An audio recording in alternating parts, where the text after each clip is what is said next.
Madame, Monsieur, bonjour et merci d'être au rendez-vous pour ce nouveau forum consacré au Togo, une fois encore. Les prévisions hydrologiques pour les périodes de septembre, octobre, novembre sont exceptionnelles. Dans les principaux bassins fluviaux, les écoulements sont excédentaires. Conséquence, risque d'inondation.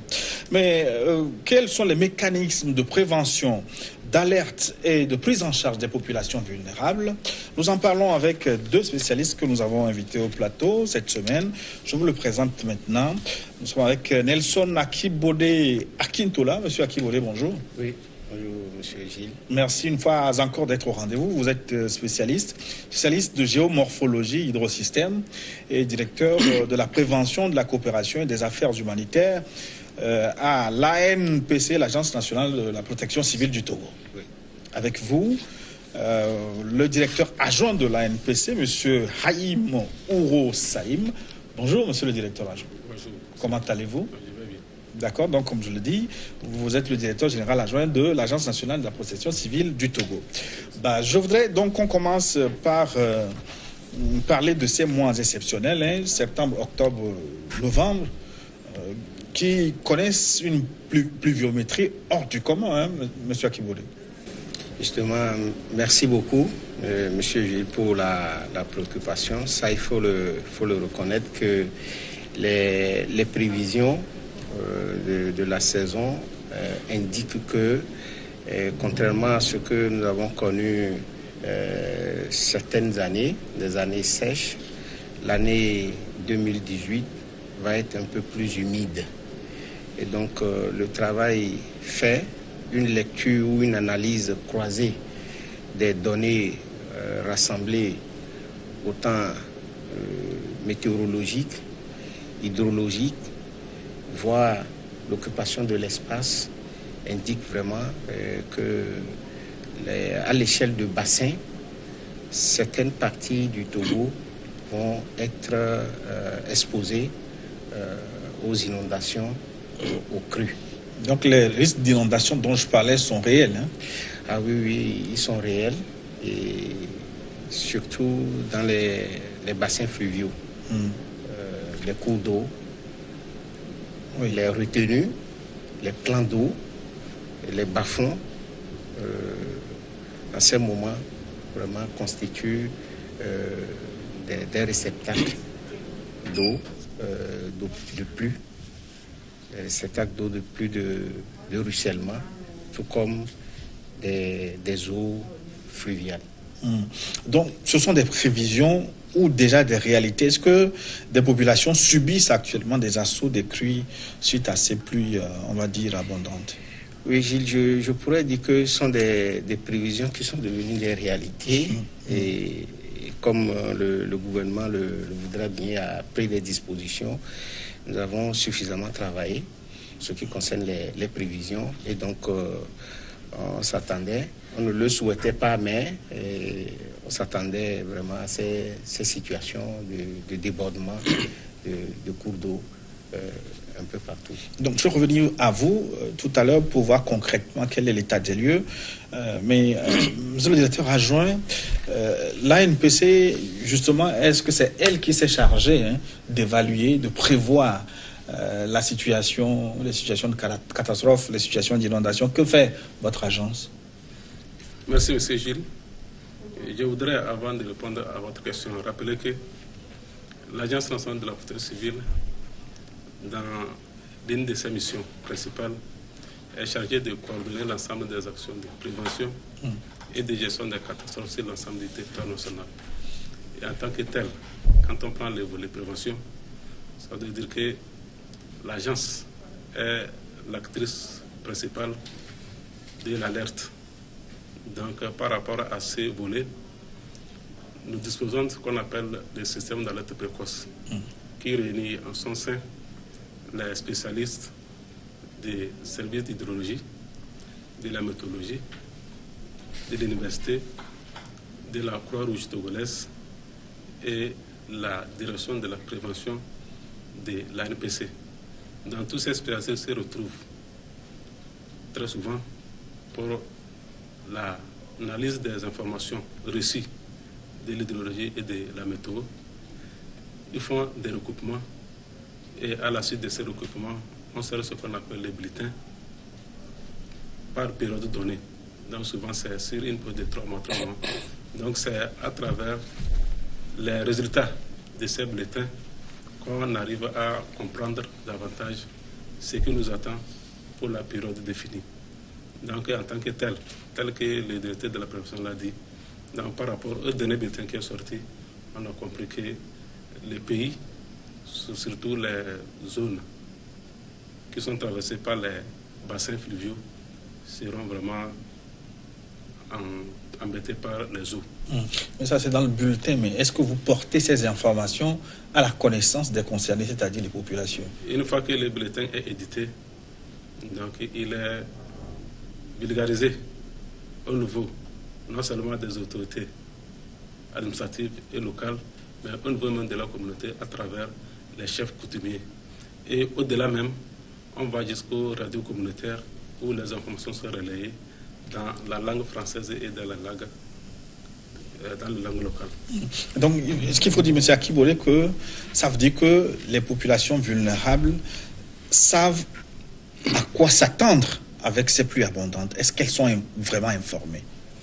Ah oui, oui. Je crois que depuis un certain temps, c'est l'approche du gouvernement que toutes les populations, toutes les communautés, particulièrement les communautés vulnérables, celles-là qui sont exposées, doivent être informées des prévisions, mais aussi recevoir la lettre en temps réel.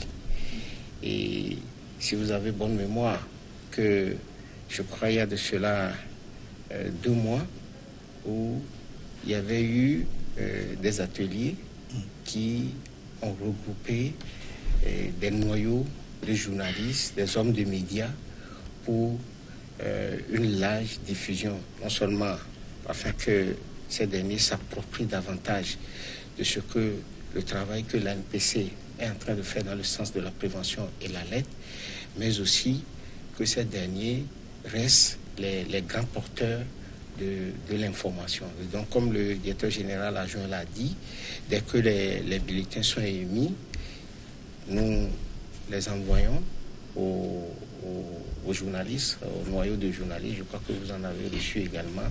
Mais aussi, au niveau local, ces bulletins parviennent. Et donc, pour une large diffusion de l'information, le bulletin Et quel est l'intérêt de ce mécanisme d'alerte? Que les gens se préparent à accueillir ces inondations ou qu'ils prennent des dispositions, qu'ils se sauvent avant que les eaux justement, ne les submergent? Je crois que l'intérêt visé est que ces populations se préparent et qu'elles intègrent dans leur vécu quotidien la notion de prévention.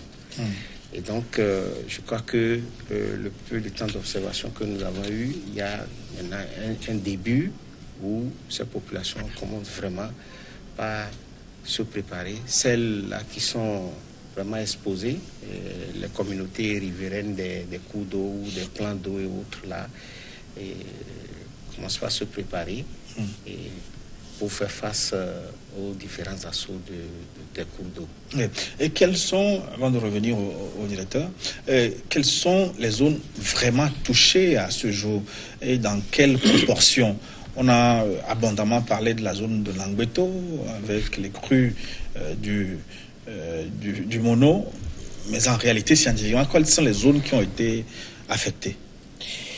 Oui, ce que nous pouvons dire, il ressort des travaux ou des diagnostics d'études que face au phénomène des changements climatiques, il y a 2 régions, les 2 régions extrêmes du Togo sont sévèrement touchées par le phénomène ou l'aléa d'inondation. Je veux dire la région maritime avec le fleuve Mono et dans la partie septentrionale, la région des savanes, bien sûr, avec la Kara descendant vers la région centrale sont les zones exposées. Et donc, avec le Mono, comme vous le dites, c'est un cours d'eau qui draine 3 régions. Et le phénomène se passe de telle sorte que la région méridionale est en pleine saison, avec ces 2 saisons pluvieuses et 2 saisons sèches. Au moment où la région méridionale, c'est-à-dire plateau et maritime, sont en train d'accueillir la saison pluvieuse, c'est la grande saison pluvieuse dans la partie septentrionale. Et donc, ce cours d'eau qui draine ces régions reste vraiment pour un bon moment un cours d'eau rempli avec tout ce que nous connaissons dans le débordement. Voilà. Oui. Alors, monsieur le directeur, est-ce que après les mécanismes d'alerte, vous allez sur le terrain pour voir si effectivement la réalité correspond à ce que vous avez prédit? Vous êtes allé sur le terrain, qu'est-ce que vous avez vu? Oui, une fois encore, merci, monsieur Gilles. Après tous ces mécanismes qui ont été mis en place, il y a toujours une équipe de l'Agence nationale d'habitat sur le terrain. Pour preuve, la dernière équipe est rentrée le week-end passé.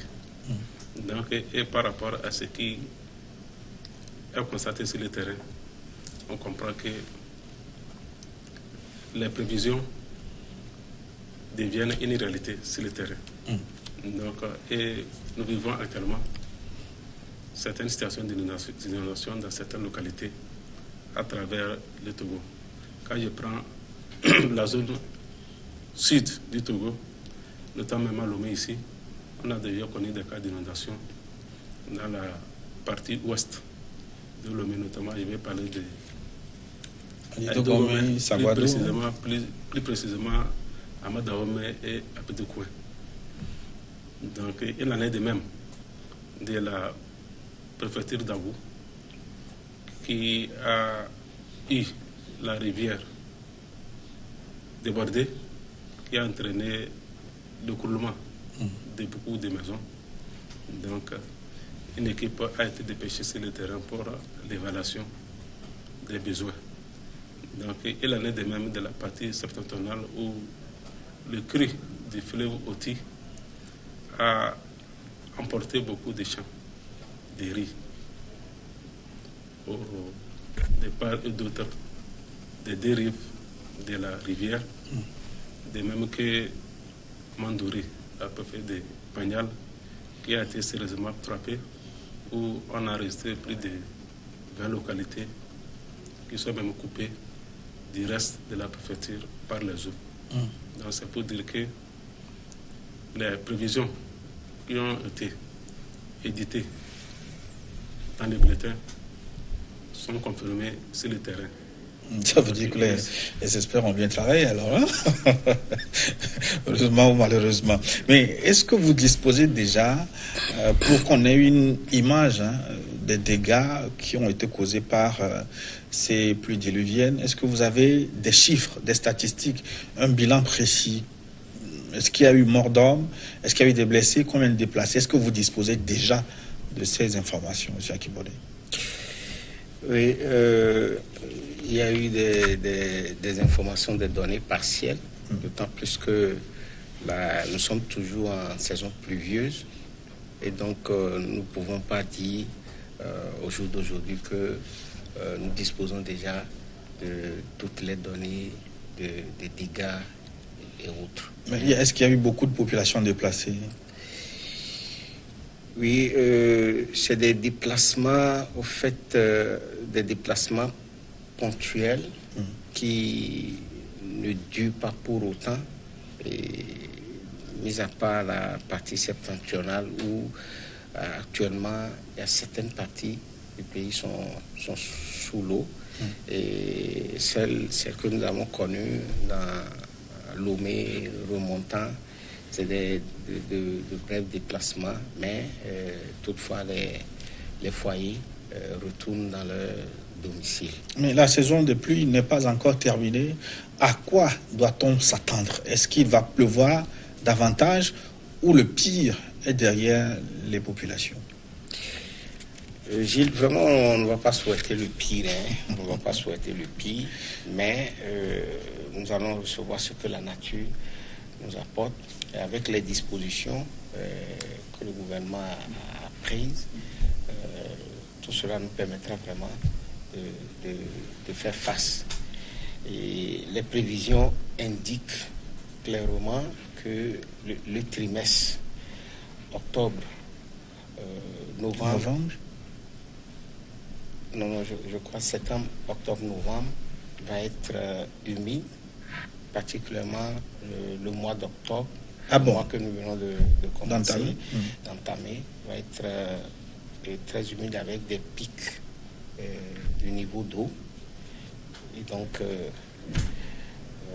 on se prépare pour faire face.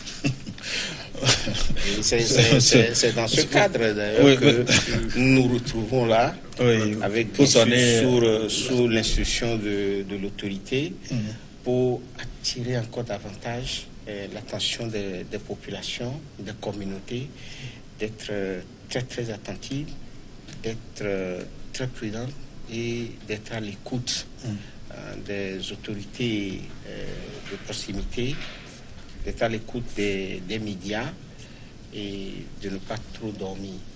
Monsieur Ouroussama, est-ce que vous êtes inquiet? Devons-nous être inquiets? Les Togolais doivent-ils être inquiets? Je crois qu'on ne le souhaite pas. Ouais. Mais, à ce que je sache, à ce que disent les prévisions, donc cette période serait vraiment humide. Qu'est-ce que vous appelez période humide? Les scientifiques, vous avez cette habitude d'utiliser des mots pour atténuer, appeler un chat un chat. Qu'est-ce que vous appelez humide? Il va avoir beaucoup d'eau. Oui, justement, on s'entend. Il va beaucoup pleuvoir. Oui.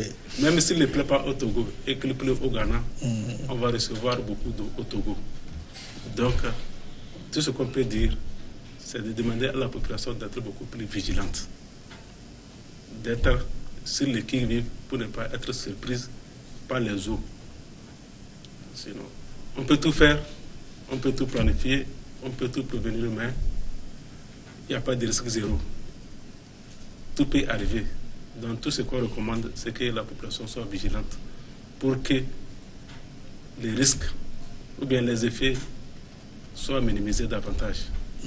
Mais est-ce que si les zones à risque sont connues, est-ce qu'il y a une cartographie? Est-ce qu'il faut que certaines populations se déplacent par précaution? Ou pour le moment, vous conseillez juste la prudence? Non, ce qui est demandé, ce que le gouvernement demande, et cela depuis un bon moment, c'est que les populations doivent éviter au préalable de s'installer dans les zones à risque. Et les zones à risque, on les connaît. C'est beaucoup plus les zones proches, les zones de proximité des cours d'eau, les zones proches des bassins de rétention, les zones proches des bas-fonds et tout plan d'eau. Donc voilà des dispositions qu'il faudra nécessairement... Mais est-ce qu'il ne serait pas intéressant de mettre des noms sur ces définitions? Parce que vous avez parlé des zones proches des cours d'eau, mais est-ce que celui qui s'installe sait qu'il est à côté d'un cours d'eau, forcément? Non, Gilles, je pense que les dispositions mises en place par l'autorité dans le processus d'acquisition de la parcelle s'impose à ce nouveau désirant propriétaire de faire des démarches, d'aller nécessairement vers les services. Je veux citer le service du cadastre, le domaine, qui ont mandat dans la distribution parcellaire. Et donc, si on fait fi et on ferme les yeux et on s'acoquine avec un géomètre du coin pour aller prendre un terrain n'importe où. Ce sont des situations qui arrivent, ces situations désastreuses que nous voyons des fois, qui ne sont pas du tout agréables, du tout souhaitables à quiconque que ce soit. Et donc, cela s'impose nécessairement à tout le monde de s'approcher des services qui ont ce mandat pour voir là où je voudrais m'installer, est-ce que c'est une zone hors danger d'eau. Là, eux, avec les cartes, ils peuvent situer immédiatement, te dire, là, ce n'est pas bien, là, c'est bien. Et généralement, c'est clair, les zones de proximité des cours d'eau, aujourd'hui, peut-être un cours d'eau peut se rétrécir. Mais dès que le cours d'eau, le temps devient un peu humide, si tu me le permets, avec les plus abondantes, le cours d'eau reprend sa place. Nous avions connu des situations, vous allez voir dans la partie est de la ville de Lomé, je veux dire Adakpamé, Avepozo, Baguida. Heureusement que le gouvernement a réalisé le grand lac. Le quatrième lac. Le quatrième lac artificiel qui collecte toutes ces eaux et vraiment a réduit vraiment considérablement l'impact des inondations aux populations. Et donc, comme je le disais, c'est qu'il faut faire nécessairement cette démarche. Ça ne coûte absolument rien pour s'assurer. Donc, je le disais, avec un cours d'eau, on peut avoir un bras qu'on appelle un bras mort. C'est-à-dire que quand il y a eu assèchement, le cours d'eau s'est rétréci et le bras mort aussi, c'est des affluents qui nourrissaient le cours d'eau principal. Peut-être au bout de 3, 4 ans, 10 ans, la végétation a poussé et très rapidement, vous trouvez des propriétaires de ces zones-là. Et peu de temps après, on vient débroussailler et puis on jette les décamètres et puis autres là, on met des piquets de droit de propriété. Dès que le temps de pluie abondante s'installe, le cours d'eau, les différentes ramifications du cours d'eau reprennent vie. Et quand elles reprennent vie, c'est que même si vous avez déjà construit, le cours d'eau, elle, lui, cherche à reprendre sa place. Et reprend effectivement sa place. Et c'est ça, des fois, vous allez voir des murs qui s'écroulent, des maisons entières qui s'écroulent. Mais monsieur le directeur, est-ce qu'il ne vous revient pas aussi, en tant qu'Agence nationale de la protection civile, d'alerter les populations au moment où elles s'installent dans ces zones à risque? Peut-être avant de répondre à cette question, je voudrais revenir sur le développement du directeur pour dire que souvent, à vue d'œil, par rapport à certaines parcelles, on n'a pas besoin du conseil d'un technicien pour l'acquérir. Par les pratiques endogènes que nous connaissons, on sait qu'ici n'est pas propice pour l'habitation humaine. Donc, il revient à nous, la population, d'aider le gouvernement à nous aider à mieux vivre. Donc, je voudrais dire qu'on doit faire des discernements. Des discernements pour savoir où est-ce que je dois mieux vivre et à l'aise. Donc, en ayant cet esprit, je crois que ça nous aide. Mais ça, c'est la responsabilité des populations. Mais vous, est-ce que vous ne devez pas faire la police? Oui, la police, c'est bien beau de le faire. Parce que quand vous prenez certaines zones marécageuses de Lomé, il y a des pancartes même qui étaient érigées pour dire que ces zones sont des zones à risque d'inondation. À ne pas bâtir.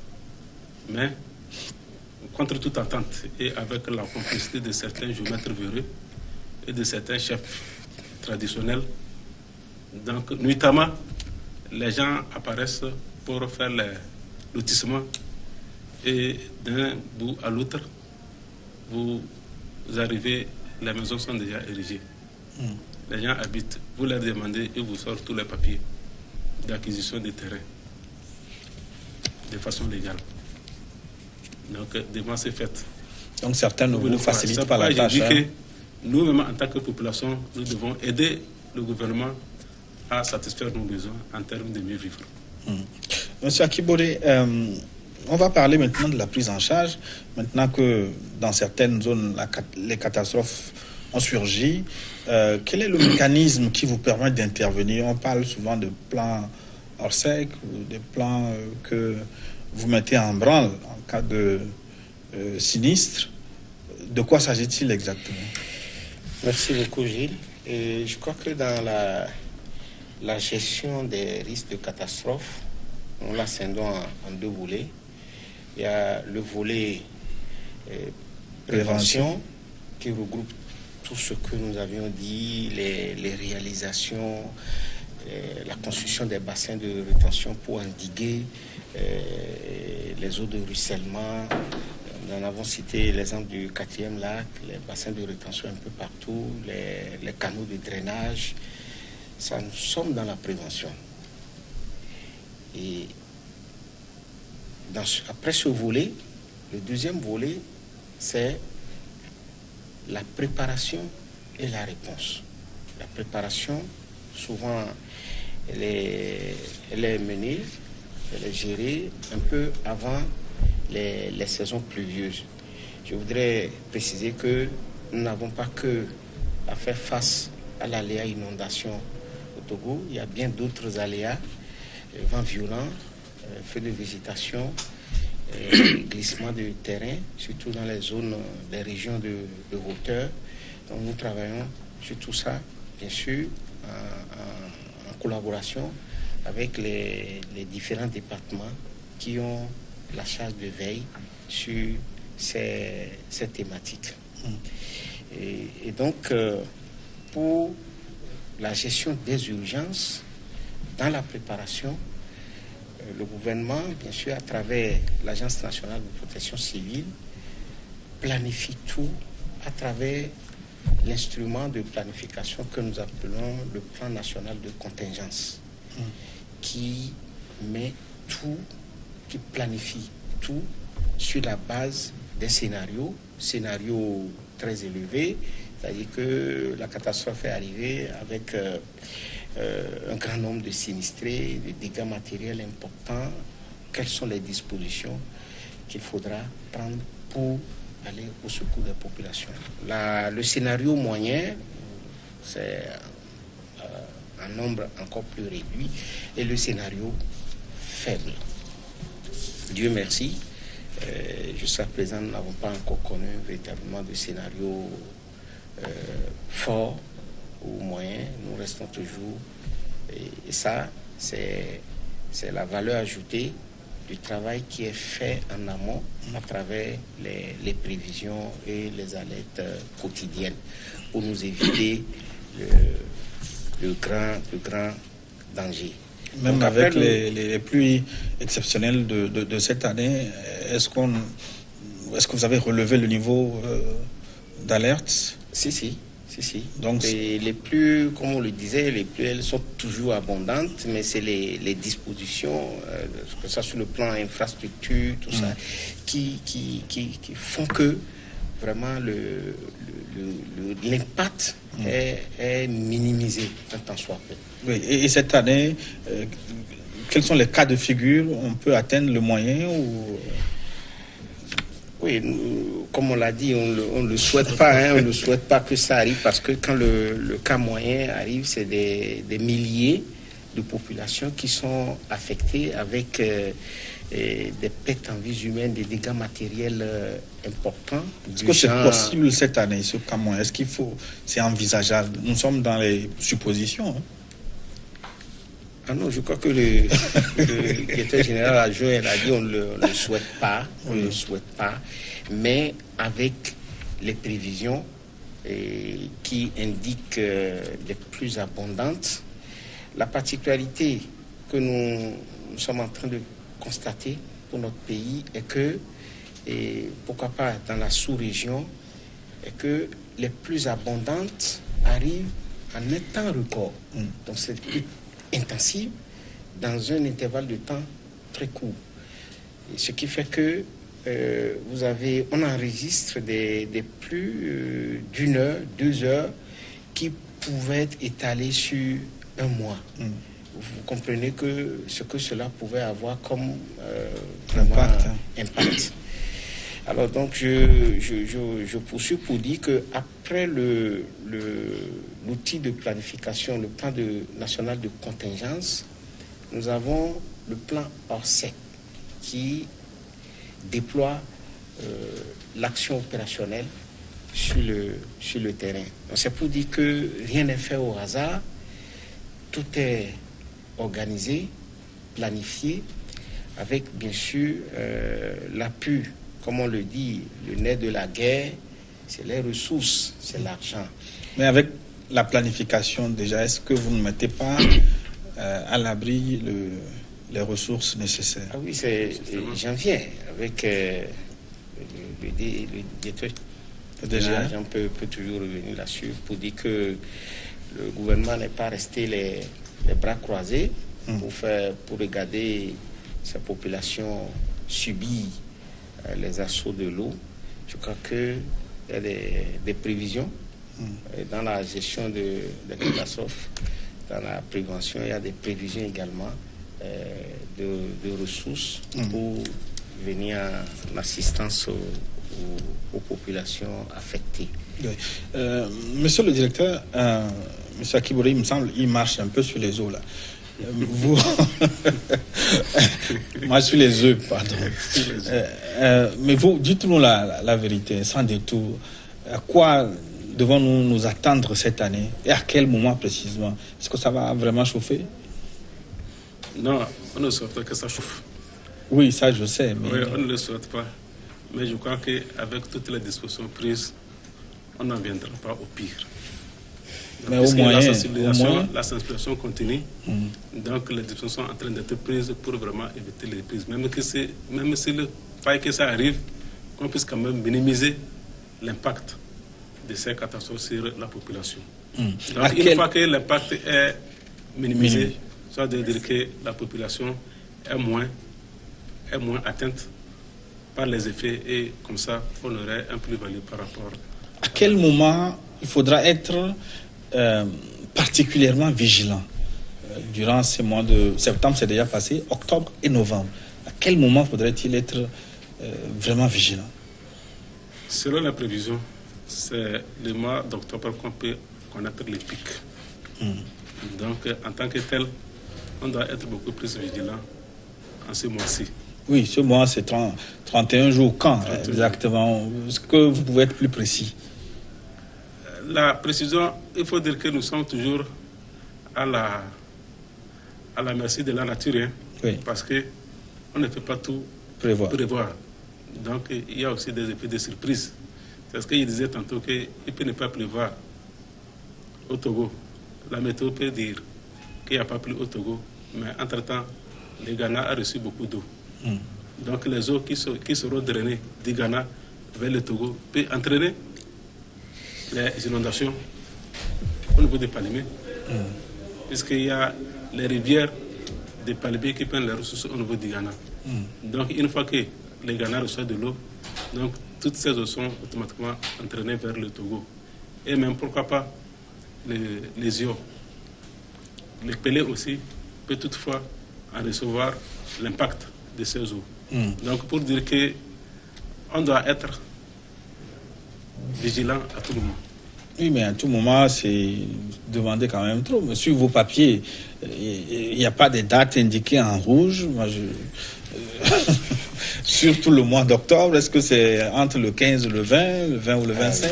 Est-ce que ça ne permet pas aux populations de se préparer beaucoup plus? Non, Gilles, vraiment, si on se base un peu sur les faits d'expérience, le mois d'octobre enregistre des pluies très abondantes et c'est déjà en cours. Et à partir de la moitié du mois, il faut s'attendre à des pics, particulièrement à partir de la moitié jusqu'à rentrant dans le mois de novembre. je vous attends dans le mois de novembre. Mais je voudrais un peu revenir un peu sur le développement du directeur. Vous voyez, on est là, il ne pleut pas, mais on peut être inondé. Le Togo a des ramifications naturelles avec les pays limitrophes. Le cas du Bénin, à travers l'outil qui se trouve être la Pendiari au Bénin. Actuellement, il est en train de pleuvoir très abondamment dans le nord du Bénin. Et donc, les eaux, le cours d'eau là, qui est le prolongement, la Pendiari qui est le prolongement avec l'outil et le prolongement avec la Volta. Donc, la partie septentrionale, actuellement, est en train de recevoir des eaux venant du nord du Bénin. Il y a également une partie du Burkina aussi qui est déversée dans le nord du Togo. Ça veut dire qu'on peut connaître encore ce phénomène intervenu il y a quelques années déjà, ou en plein midi ou à minuit, sans pluie, de l'eau surgit sur des populations. Ça peut à tout moment subvenir. Ça peut à tout moment subvenir. À tout moment, ça peut à tout moment, avec les niveaux d'eau enregistrés actuellement, de telles situations peuvent survenir. C'est d'ailleurs pourquoi nous sommes ici avec toi, pour plus attirer l'attention des populations, particulièrement ces communautés qui sont riveraines aux différents cours d'eau, aux plans d'eau sur l'ensemble du territoire. Et à ces populations, quel est le mot d'ordre précis? Est-ce qu'elles doivent dégager des lieux ou dormir à moitié, ou qu'est-ce que vous leur conseillez? Bon, par rapport à cette question, il y a plusieurs options. Il y a certaines familles qui peuvent, par rapport au risque qu'elles courent, décider d'aller loger chez les familles voisines, le temps que la saison passe et elles reviennent. Donc il y a d'autres qui quittent carrément les lieux pour toute la saison. Ça devient une sorte de transhumance. Elles quittent la zone pour toute la saison quand le risque est rayé, donc elles reviennent. Donc il y a toutes ces possibilités, mais dans tous les cas, on ne peut pas, sur l'ensemble du territoire, d'aller de famille en famille pour demander aux gens d'y rester ou de se loger dans les familles voisines. Donc ce qu'il convient de faire, c'est de demander à toutes les populations de prendre les dispositions idoines qui les aideraient à mieux se protéger contre ces fléaux. Moi, je vais ajouter que on pourrait, en ajout, ce que le directeur adjoint a dit, que ceux qui n'ont pas encore acquis de parcelles et qui ont l'intention évitent vraiment les zones qualifiées de non aedificandi. C'est des zones inhabitables, ou que si elles doivent être habitées, il faut des travaux, des aménagements dignes de ce nom pour la collecte des eaux de ruissellement. Et donc, ceux qui n'ont pas encore fait. Est-ce que vous disposez d'une cartographie claire qui indique ces zones, vous, à votre niveau? Je viens à l'agence maintenant. Est-ce que vous pouvez vous montrer une carte du Togo avec ces zones rouges-là, bien identifiées? Oui. Il y a une cartographie. Il y a une cartographie claire. Mais malheureusement, certains points sont déjà occupés par la population. C'est pour ça que vous avez du mal à vulgariser cette cartographie. Non, on n'a pas du mal. Elle est vulgarisée. Elle a cette cartographie au niveau de tous les départements. Elle est vulgarisée. Les communautés locales en disposent.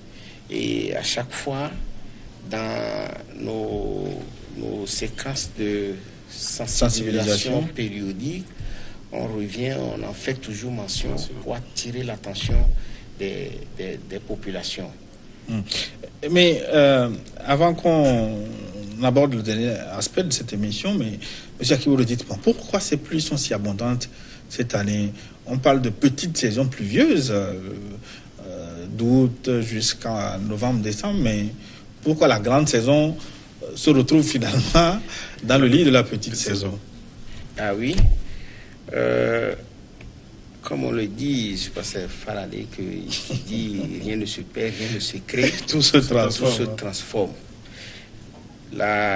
Si la grande saison n'a pas enregistré suffisamment de pluie, vous allez constater que cette année, la grande saison n'a pas enregistré vraiment suffisamment. Il y a eu de façon ponctuelle des pluies abondantes, mais pas de façon continue.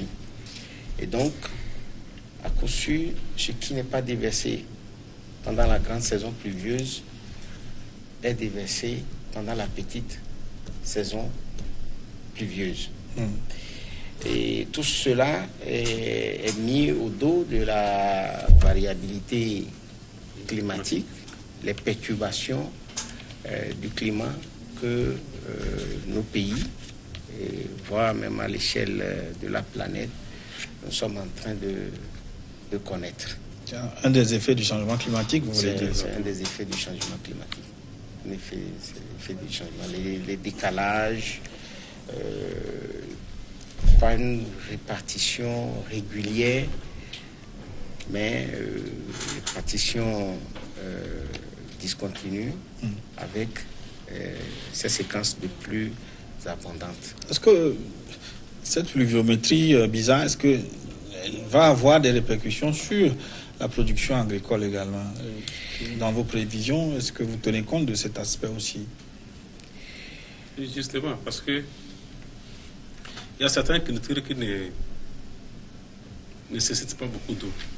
Et s'il y a abondance d'eau, ça veut dire que ça va impacter sur ces cultures.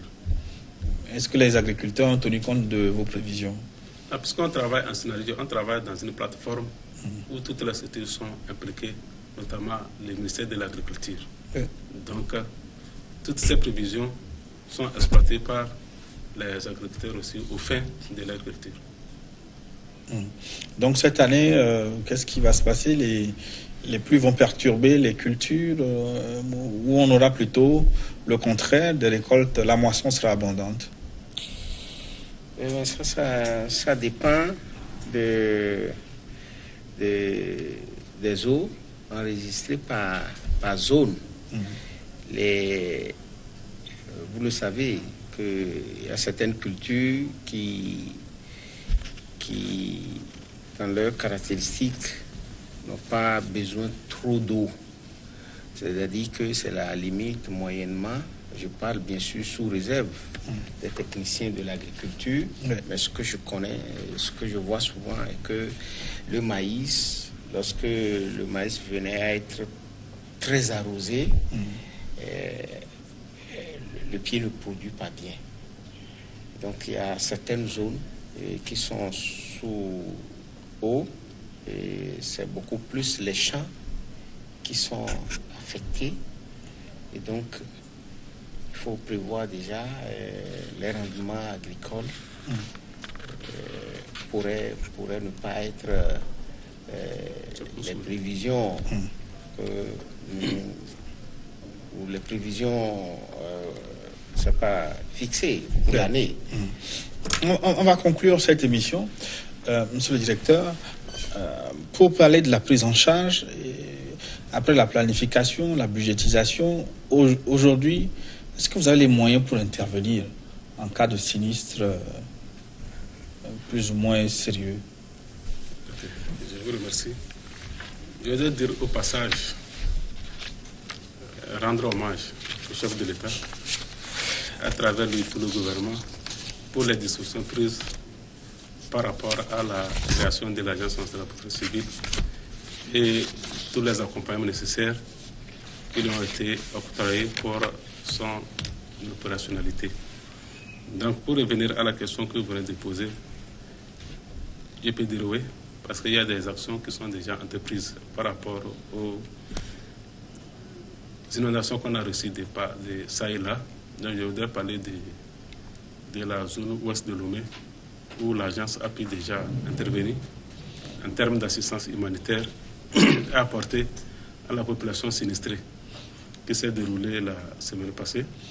Mais certains ont estimé que l'intervention n'était pas prompte, très rapide. Est-ce que vous avez mis du temps? Qu'est-ce qui s'est passé?